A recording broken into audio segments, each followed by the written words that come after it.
And welcome to Salt and Light Canning. I'm Jessica and this is my kitchen.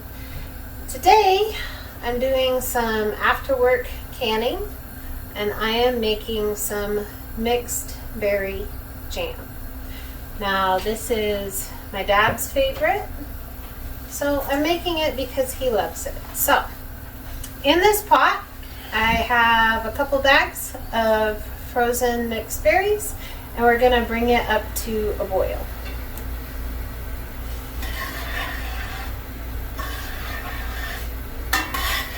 Now, when making jam, a couple of important things. Number one, jam gets very, very, very hot because of the high sugar content. And so, it has a tendency to splatter, and then you have a tendency to because it's very, very hot, okay? And it can blister you. So, for safety reasons, please use a pot that is at least twice as tall as the contents of the pot. Also, get a long spoon so that you don't have to have your hand all the way down in your pot to stir your jam, because that defeats the purpose, okay? So tall pot, long spoon. And I have my heat on high right now, and I'm just getting this heated up because I need our fruit to come to a boil. So it's just getting heated up.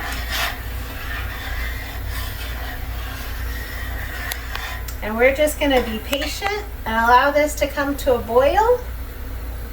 And then we're going to let it boil for at least a minute. So just be patient. Jam doesn't take a long time, but when you're stirring it, it feels like it takes a long time.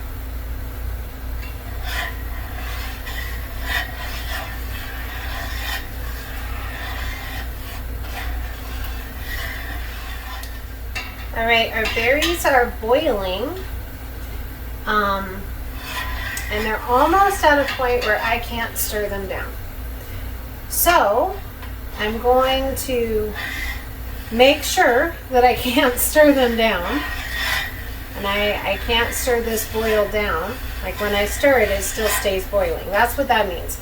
When it says, hey, make sure that you're at a rolling boil that you can't stir down, it means that when you stir your spoon, it stays at that boil. So that's where we're at. So now I'm going to watch my timer and let my fruit boil for a minute while I'm stirring. Because I don't want anything to scorch, but I want it to stay boiling.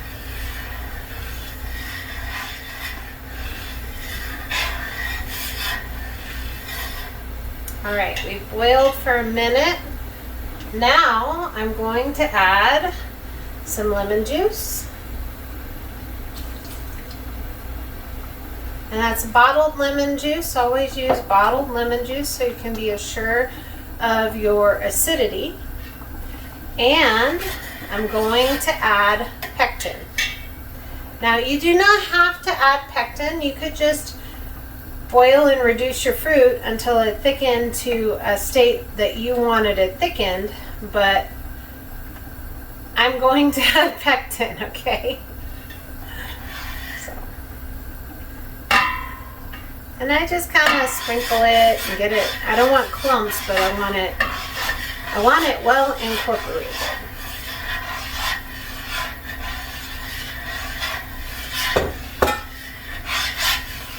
Alright, now that I've added my pectin and my lemon juice, I'm going to bring this back to a boil that I can't stir down, and I'm going to let it boil for at least a minute.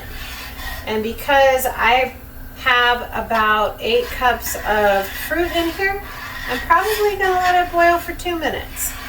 I just want to make sure that my pectin is activated and that my jam will set.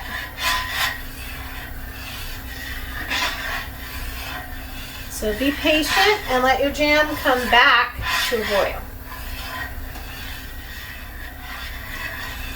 All right, we're at a boil that I can't stir down.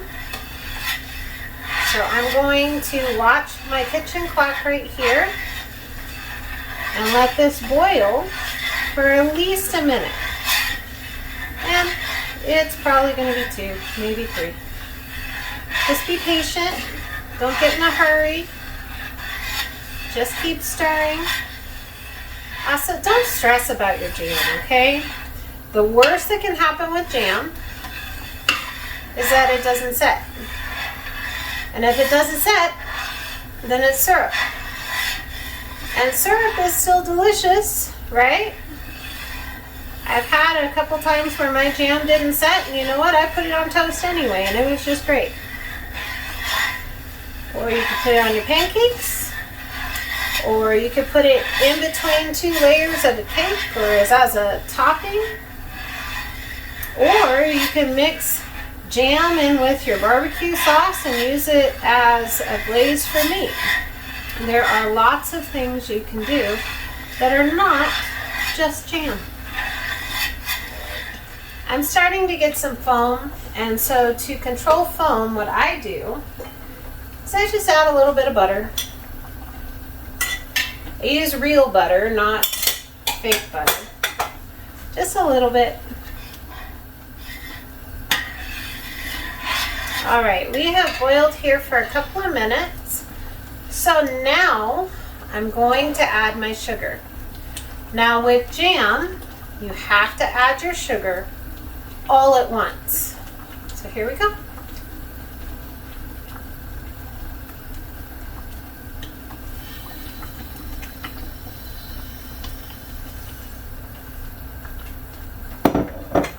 All right, we're gonna get this stirred in and bring our jam back to a boil that I can't stir down.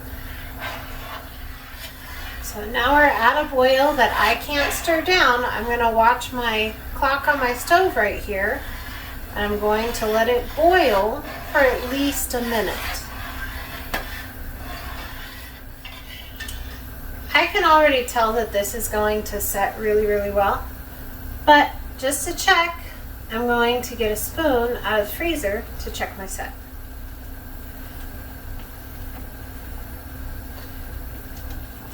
So it's coating really well. Considering how hot it is, it's really slow to drip. And you can see it's like pooling right there. See? That is going to set really, really well. Taste your jam. Tastes like mixed berries to me. So, this is ready to be put in jars. Okay. Strictly speaking, if you are following the rules, you should get to like a 1/4 inch of headspace with jam. However, I find it extremely difficult to get right at a 1/4 inch of headspace.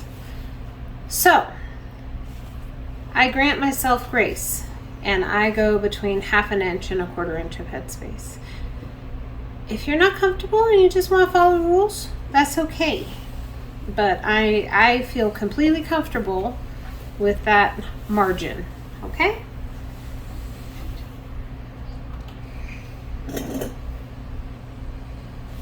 And this is just beautiful jam.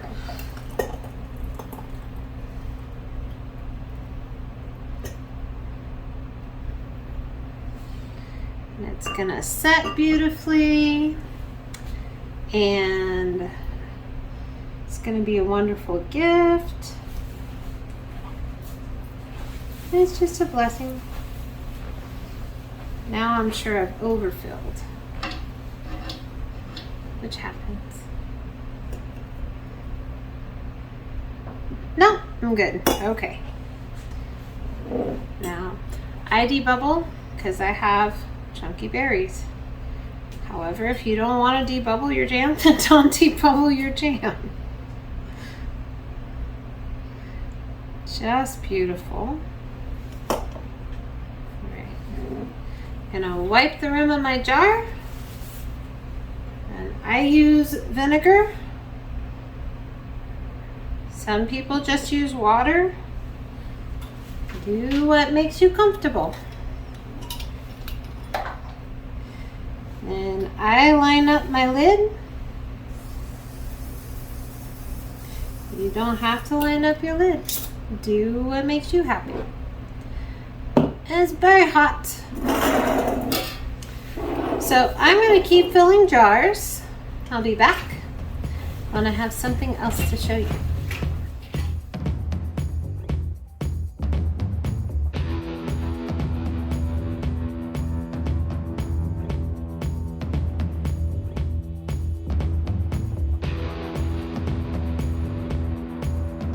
So my canner is full, and this jam it's just beautiful.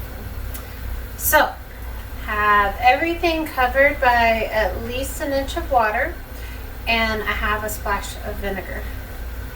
So I'm going to put the lid on and bring it up to a rolling boil, and when it's at a boil, we will process our jam for 15 minutes. So I'll be back when we're taking these out.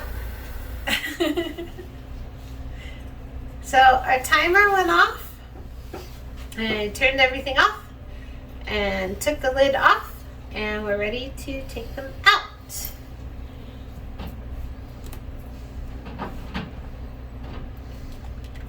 So ready.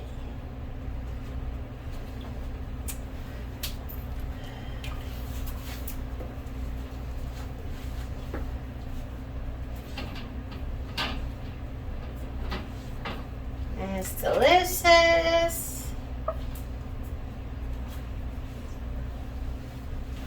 It's going to be just a wonderful gift, and I'm very excited to have this on my shelf.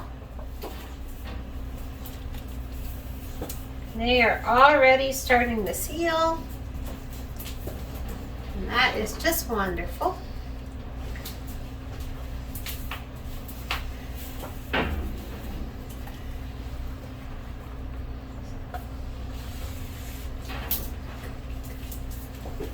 So these jars are going to sit here on the counter and relax and seal and have a good night and be mixed berry jam.